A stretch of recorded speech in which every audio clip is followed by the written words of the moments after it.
मुल्क की तमाम रियासतों और यूनियन टेरिटरीज़ के अंदर जो भी लोग सोशल मीडिया पर गंद फैलाते हैं, अफवाहें फैलाते हैं, लोगों को डराने और धमकाने का काम करते हैं, उन सारे लोगों के लिए मुश्किलात बढ़ रही हैं।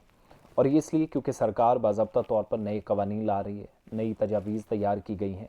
और जब हमारे पास ऑलरेडी जो आईटी रूल्स थे, आईटी एक्ट्स थे, तो उसमें ये संशोधन होगा, उसमें ये अमेंडमेंट्स होंगी, बदलाव होगा। और उस बदलाव का मतलब ये हुआ कि अब मुश्किलात उन लोगों के लिए बढ़ेंगी जो सोशल मीडिया पर कुछ भी अपनी मर्ज़ी से लिखते हैं। जिसके पास 4G 5G इंटरनेट है, हाई स्पीड इंटरनेट है, वो अपनी मर्ज़ी से चलाता है। और उसमें एक चीज़ ये भी है कि चेक एंड बैलेंस बड़ा कम रहता है। आप ये भी याद रखिएगा कि बहुत सारे लोग घरों में बैठकर ना कॉपी पेस्ट किया, या व्हाट्सएप यूनिवर्सिटी क्यों ये टर्म यूज़ हुई, इसी के लिए। तो सरकार ने जो प्रपोज़ल तैयार किया है, उसमें इंफॉर्मेशन टेक्नोलॉजी या आईटी रूल्स 2021 में जो पुराने रूल्स थे उसमें तरमीम का ये मसौदा तैयार किया गया है। इस मसौदे के मुताबिक ऑनलाइन कंटेंट पर सरकार निगरानी में इजाफा करेगी। एक बात, मौजूदा तब्दीलियों के मुताबिक सोशल मीडिया जो सारिफीन हैं उनको बराह रास्त पोस्ट हटाने के लिए नोटिस जारी किए जा सकेंगे जब ये कानून इम्प्लीमेंट हो जाएगा। ये ऐसे नोटिस सिर्फ ऑनलाइन न्यूज़ पब्लिशर्स को पहले जारी किए जाते थे, लेकिन नए तजावीज़, नए प्रपोजल के तहत दायरा कार को वसी कर दिया जाएगा।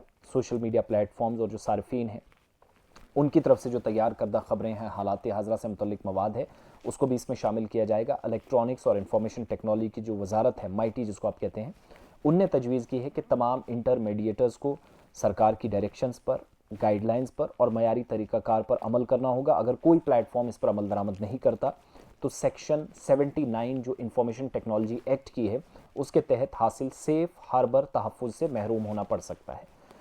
यानी पहले आपको छोड़ दिया जाता था बहुत हद तक, अपने लेवल पर जो प्लेटफॉर्म्स को छोड़ेगा उनको साइड रखेगा। बहुत सारे लोग खुद भी कमेंट करते हैं, सोशल मीडिया पर जाकर तबसरा करते हैं, खुद बैठ जाते हैं अपने अपने अकाउंट से तबसरा करने के लिए, उस सारे पर निगरानी सख्त हो रही है।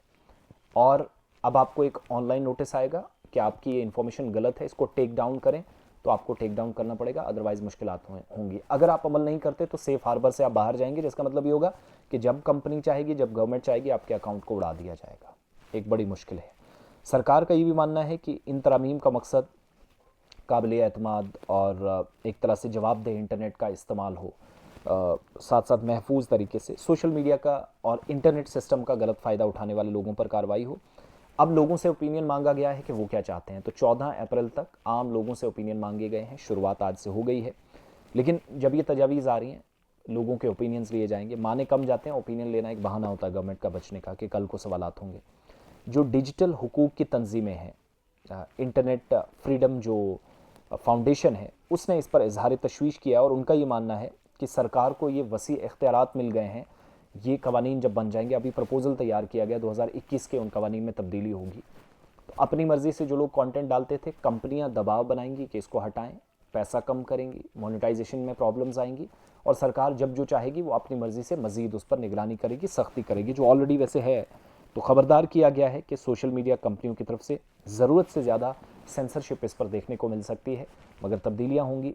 गैर ज़रूरी, गैर कानूनी, गैर मजहबी, गैर समाजी, बेबुनियाद झूठ, फरेब और मकारी करके जो लोग अपने अपने हिसाब से तज्ज़िया और तबसरा करते हैं, जो लोग लिखते भी हैं, पढ़ते भी हैं, उन सबको कंटेंट हटाने के लिए भी टेक डाउन नोटिस जारी किए जाएंगे नए कवानीन के तहत। तो अब इस पर ओपिनियन लिया जाएगा, उसके बाद पार्लियामेंट तक बात पहुंचेगी, वहाँ से प्रपोजल्स बिल्स की शक्ल लेंगे और वो जाकर कानून की शक्ल बाद में लेंगे, जो नया एक किस्म का चैलेंज है।